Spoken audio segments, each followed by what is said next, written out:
സകല മരിച്ച വിശ്വാസികളുടെയും വണക്കമാസം. പ്രിയ സഹോദരങ്ങളെ, ഇന്നേ ദിനം അനാഥരായി മരിച്ചവർക്ക് വേണ്ടി നമുക്ക് പ്രാർത്ഥിക്കാം.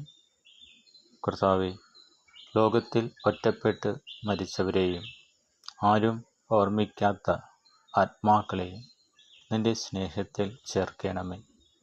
അവർ നിന്റെ മുഖപ്രകാശം കാണട്ടെ. ആമേൻ. മരിച്ച വിശ്വാസികളുടെ ആത്മാക്കൾ തമ്പുരാൻ്റെ മനോഗുണത്താൽ മോക്ഷത്തിൽ ചേരുവാൻ ഇടയാകട്ടെ. നിത്യപിതാവേ, ഈശോ മിശിഹായുടെ വിലതീരാത്ത തിരിച്ചുവരയെക്കുറിച്ച് മരിച്ച വിശ്വാസികളുടെ മേൽ കൃപയായിരിക്കണമേ. സ്വർഗസ്ഥനായ ഞങ്ങളുടെ പിതാവേ, അങ്ങയുടെ നാമം പൂജിതമാകണമേ. അങ്ങയുടെ രാജ്യം വരണമേ. അങ്ങയുടെ തിരുമനസ്സ് സ്വർഗത്തിലെ പോലെ ഭൂമിയിലും ആകണമേ. അന്നു വേണ്ടുന്ന ആഹാരം ഇന്ന് ഞങ്ങൾക്ക് തരണമേ. ഞങ്ങൾ തെറ്റ് ചെയ്യുന്നവരോട് ഞങ്ങൾ ക്ഷമിക്കുന്നത് പോലെ ഞങ്ങളുടെ തെറ്റുകളും ഞങ്ങളോടും ക്ഷമിക്കണമേ. ഞങ്ങളെ പ്രലോഭനത്തിൽ ഉൾപ്പെടുത്തരുതേ, തിന്മയിൽ നിന്ന് രക്ഷിക്കണമേ. നന്മ നിറഞ്ഞ മറിയമേ സ്വസ്തി, കർത്താവ് അങ്ങയോട് കൂടെ സ്ത്രീകളിൽ അങ്ങ് അനുഗ്രഹിക്കപ്പെട്ടവളാവുന്നു.